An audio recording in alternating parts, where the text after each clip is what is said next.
Good morning students. आज हम शुरू कर रहे हैं industrial economics.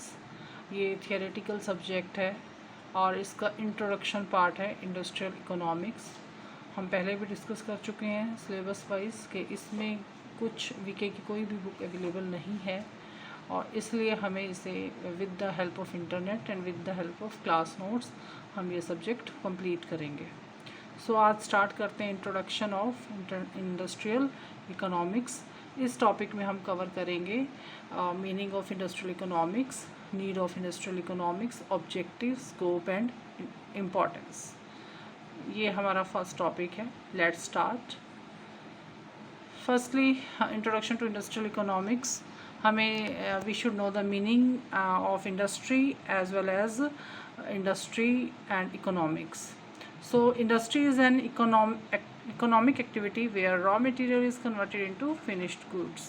In other words, industry means where goods are manufactured like steel, cotton industry. And अब हम बात करते हैं economics की. Economics is the study of how human beings make choices to allocate scarce resources to satisfy their unlimited wants in such a manner that consumer can maximize their satisfaction, producer can maximize their profit, and the society can maximize its welfare, or you can say whatever the objective it may be. So industrial economics is a distinctive branch of economics which deals with economic problems of the firms and industries and their interrelationship with the society. It has both micro and macro approach. Industrial economics is the study of firms, industries and markets. It looks at the firm in all sizes from local corner shop to the multinational giants. It is also called economics of industries, industries and trade, industrial organization and policy. It means economics जो है वो industry की help के लिए जब अपने objective को meet करती है तो हम इसे इंडस्ट्रियल इकोनॉमिक्स कहते हैं. अब हम बात करते हैं वाई इट इज़ नीडेड. इसकी किस लिए ज़रूरत पड़ी. इम्पोर्टेंस जो है इसकी मेन जो इसका आंसर है, it help us to understand the following issue. What are the following issues. First, the level at which capacity, output and price are set. किस लेवल पे हम इसकी कैपेसिटी, कितना प्रोडक्शन और क्या प्राइसेस हम सेट करेंगे, इसके लिए भी हमें इंडस्ट्रियल इकोनॉमिक्स हेल्प करता है. और क्या हेल्प करता है. it decide the extent that products are differentiated from the each other, कि कंपटीटर से हमारे प्रोडक्ट्स किस तरह से डिफ़र करेंगे. How much firm invested in research and development. आप नई प्रोडक्ट्स को डेवलप करने में कितना इन्वेस्ट करते हो. हाउ एंड वाई फर्म एडवर्टीज़, कि किस लिए फर्म्स जो हैं एडवर्टीज़ करती हैं और वो कैसे एडवर्टीज़ करती हैं. सो एक तरह से मिनिमम रिसोर्सेज से मैक्सिमम आउटपुट लेना और मैक्सिमम प्रॉफिट लेना इज़ कॉल्ड इंडस्ट्रियल इकोनॉमिक्स. अब हम ऑब्जेक्टिव्स पे चलते हैं. इसके objectives of industrial economics. Here are main two objectives. First, achieving the target of industrial development. Industrial development को अचीव करना.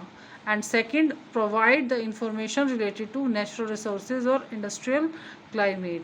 इट मीन्स जो है हमें आसपास के वातावरण के बारे में या हमारे पास रॉ मटेरियल कितना अवेलेबल है वो सब चीज़ों के बारे में जो है इंडस्ट्रियल इकोनॉमिक्स हेल्प करता है. कि हमारा जो है if the industry is in Haryana तो हमें क्या क्या अवेलेबल होगा. If the industry is in you can say Bombay और it is in the Hyderabad, तो हमें ये पता लगता है कि हमारा आसपास का एनवायरनमेंट कैसा है, वहाँ पे क्या नेचुरल रिसोर्सेज हैं, क्या हमें लेबर का रेट क्या लगेगा, प्लांट एंड मशीनरी कैसे अवेलेबल होंगी. तो इस तरह से ऑब्जेक्ट जो है इंडस्ट्रियल इकोनॉमिक्स हमें हेल्प करता है. मिनिमम कॉस्ट पे मैक्सिमम रिसोर्सेज हम कैसे अचीव कर सकते हैं और मैक्सिमम प्रॉफिट हमें कैसे मिल पाएगा. Now the scope of industrial economics. Scope का मतलब है इंडस्ट्रियल इकोनॉमिक्स की पहुंच कहाँ तक है. So first one is industrial efficiency, industrial location, industrial finance, determinants of profitability, profit analysis, cost analysis, pricing theory and diversification. So जैसा कि हम पहले भी कह चुके हैं कि जब इकोनॉमिक्स इंडस्ट्री की हेल्प करती है तो इंडस्ट्रियल इकोनॉमिक्स हो जाती है. और फर्स्ट है इंडस्ट्रियल एफिशिएंसी, कि हम अपनी इंडस्ट्रियल एफिशिएंसी कैसे इंक्रीज़ कर सकते हैं. क्या हमें इंडस्ट्रीज़ आसपास लगानी चाहिए जहाँ पे रॉ मटेरियल लेबर अवेलेबल हो तो हमारा जो है मिनिमम एक्सपेंसेस होंगे और मैक्सिमम आउटपुट होगा। और जितनी ही ये अपने रॉ मटेरियल या सिटीज़ से दूर होंगी उतना ही हमें ये कॉस्टली अफेयर लगेगा। So efficiency means minimum resources से मैक्सिमम आउटपुट हम कैसे ले पा सकते हैं। Then industrial location. Industrial location means हमें अपनी लोकेशन नज़दीक रखनी है या दूर रखनी है, क्योंकि आजकल इंडस्ट्रीज़ की लोकेशन मैटर कर रही है। It should not be near to the populated city, so that कि ये पॉपुलेशन को हार्म भी ना करे। सो इंडस्ट्रियल लोकेशन के लिए आजकल गवर्नमेंट स्कीम्स भी दे रही है कि अगर आप रूरल एरिया में इंडस्ट्री लगाते हो तो आपको टैक्स हॉलीडेज़ मिल जाएगा। तो आप अपनी नई इंडस्ट्री लगा रहे हो या पुरानी भी है तो उसकी लोकेशन में आपको क्या जो है सेविंग्स मिलती हैं। After that industrial finance. So आपके पास किस तरह की इंडस्ट्री आप सेटअप करते हो और उसके पास आपको किस तरह के फाइनेंस सोर्सेज अवेलेबल हैं। Equity share capital, preference share capital, आपके पास खुद का अपना फाइनेंस है या बैंक्स जो दे रहे हैं वो किस रेट पे दे रहे हैं, आपकी क्रेडिबिलिटी पोजीशन क्या है। After that determinants of profitability. आपकी जो है प्रॉफिटेबिलिटी और ये नेक्स्ट है जो प्रॉफिट एनालिसिस, ये ऑलमोस्ट सेम से ही है। प्रॉफिटेबिलिटी से इसकी प्रॉफिट अर्न करने की एबिलिटी, और उसके लिए हमारे पास प्रॉफिट को मैक्सिमाइज़ करने के लिए हमारा प्रोडक्ट भी क्वालिटेटिव होना चाहिए, प्राइस भी मिनिमम होने चाहिए और कस्टमर सेटिस्फेक्शन मैक्सिमम होना चाहिए। अगर ये तीनों हैं तो हमारी profitability will be the maximum. Profit analysis says कि हमारी जो कोस्ट जो है प्रॉफिट जो है कहीं ऐसा तो नहीं है कि हमें जो है क्रेडिट सेल्स की वजह से आ रहा है या it is from the cash sales. अगर क्रेडिट सेल्स हैं तो हमें और ज़्यादा इसको एक्सप्लोर करने की ज़रूरत होती है। आफ्टर दैट कॉस्ट एनालिसिस में हम ये एनालाइज करते हैं हमारी कॉस्ट डायरेक्ट ज़्यादा है या इनडायरेक्ट ज़्यादा है। डायरेक्ट कॉस्ट का मतलब है manufacturing cost of the product is more, और इनडायरेक्ट का मतलब मार्केटिंग और the office cost is more. तो अगर जितनी हमारी डायरेक्ट कॉस्ट कम होगी हमारा प्रोडक्ट उतना ही लो होगा और हमारे पास चांसेस है कि हम उसकी इनडायरेक्ट कॉस्ट के साथ बैलेंस करके उसे मैक्सिमम सेल कर सकते हैं।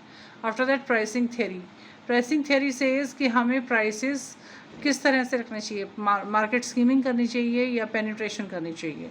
स्कीमिंग का मतलब है आप हाई प्राइस पहले रखते हो और पेनिट्रेशन का मतलब है आप लो प्राइस पहले रखते हो।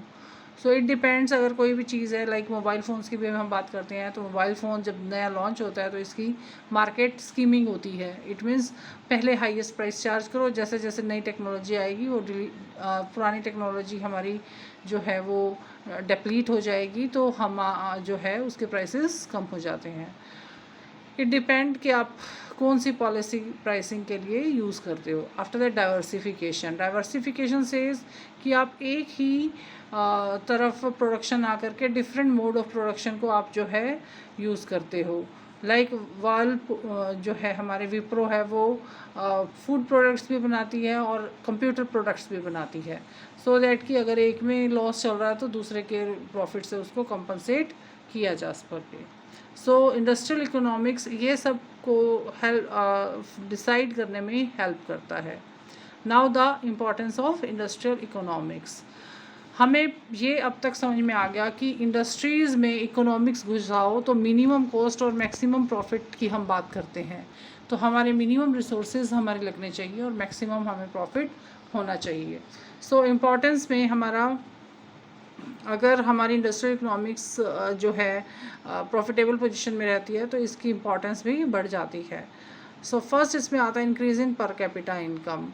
इंडस्ट्रियल इकोनॉमिक्स में जितनी इंडस्ट्रीज़ हमारी ग्रो करेंगी उतना ही हमारी इनकम बढ़ेगी, और पर कैपिटा इनकम का सीधा सा फॉर्मूला है national income divided by population. तो जितनी हमारी इनकम है नेशनल की उसको पॉपुलेशन से डिवाइड करते हैं तो पर कैपिटा इनकम यानी पर पर्सन इनकम हमारी आ जाती है, वो उतनी ज़्यादा इंक्रीज़ होगी।